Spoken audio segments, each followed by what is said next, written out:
Hi, welcome to lesson 6 of organizational behavior, developing healthy organizations. This is Andrew Sears.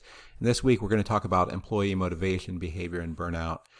And part of what we are doing in this course is we're trying to apply the principles of organizational behavior to the situations that a lot of our students serve.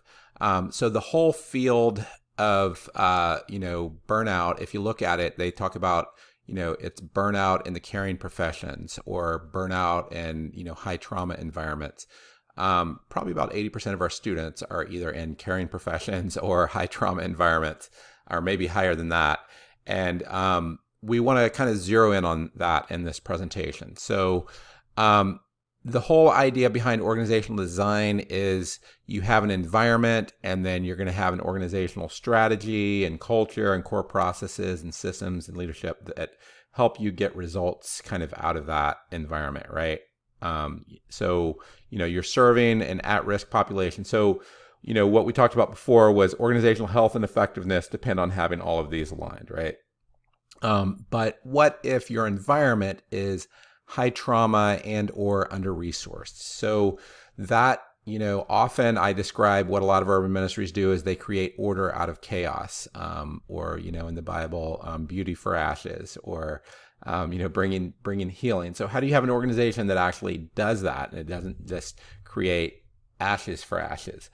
And that's a key challenge. And if your environment is high trauma and under resourced, it creates key constraints. So let me talk about what that really means in terms of some of the concepts we've talked about in this course so far. So we've talked about competing values framework. Now, one huge dimension on this is across what I would say across social class.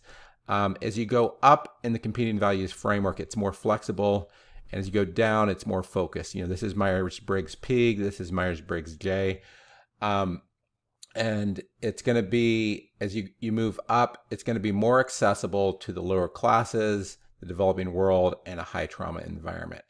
And that's largely because the environment requires flexibility is what that is. If you're in a low income environment, developing world, high trauma environment, you need flexibility, you need adaptability.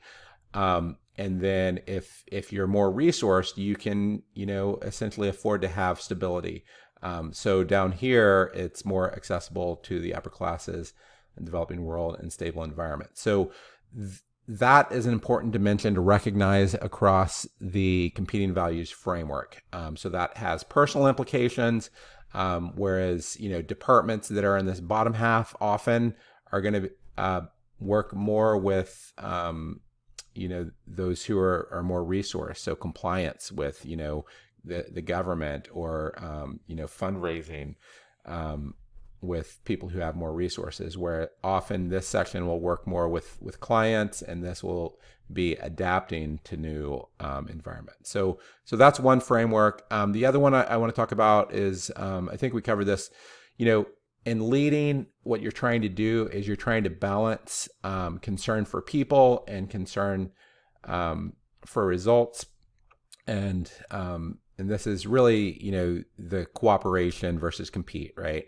And the goal for effective management is to do both of those, team management. Now, what does that mean if you're in a high-risk environment? Well, many of you have heard of Stephen Covey's 7 Habits of Highly Effective People. So one of the principles he talks about is making emotional deposits and withdrawals in an emotional bank account.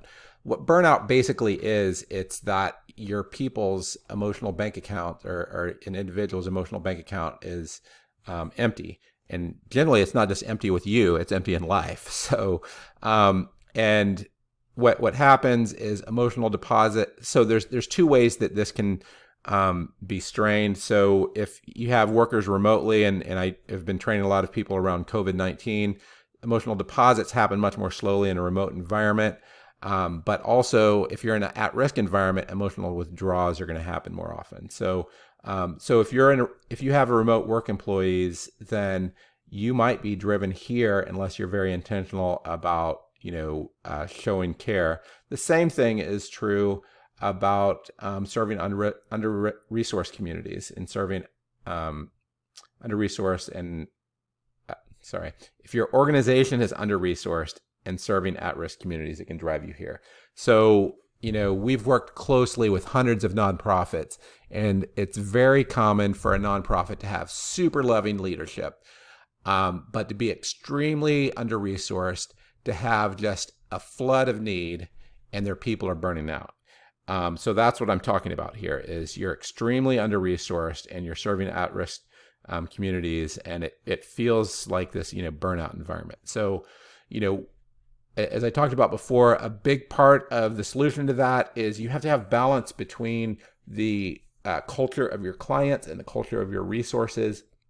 And you can have burnout from lack of resources if you're too close to the clients. If you're too close, some on the compete side, if you're too far there, you can have a burnout from driven culture.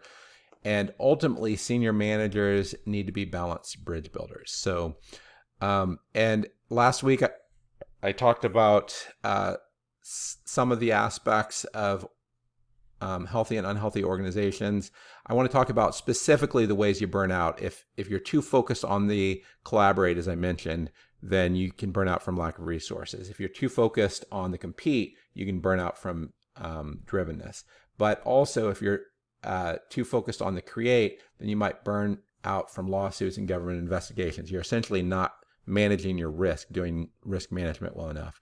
And if you're too focused on control, it would be burnout from slow death and cultural irrelevance or decline. You can imagine the pastor who has a $20 million church, 10 church members, and is feeling burned out because he or she is not able to, bring progress to that congregation. So the solution, again, is not just to be magically having, all four of these in your organization as your dominant culture.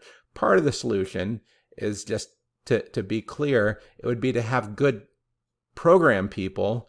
Coming back to this diagram, you want your program people to have an OCAI culture that is close to the clients. You want to have a development department in your organization that is more focused on the compete, right? And you want to have divisions of your organization that are strong in all four quadrants. And ultimately, that's going to make for a healthy organization. Now, you might have a dominant culture in your organization, but what happens is you get organizations that have values all in one sector. So, we actually came out of the CCDA movement, and the CCDA movement lives in this collaborate quadrant. And there's only a handful. If you took, the CCDA organizations, there's maybe 1 in 20 that are good in all four quadrants, but most of them live in this collaborate quadrant, and then that results in burnout. And then, other organizations, I've seen a lot of AmeriCorps organizations. Teach for America is a good example that has been accused of being, too driven. So ultimately, that's what you're trying to do, is to create divisions in your organization so that you can have effectiveness across all those dimensions.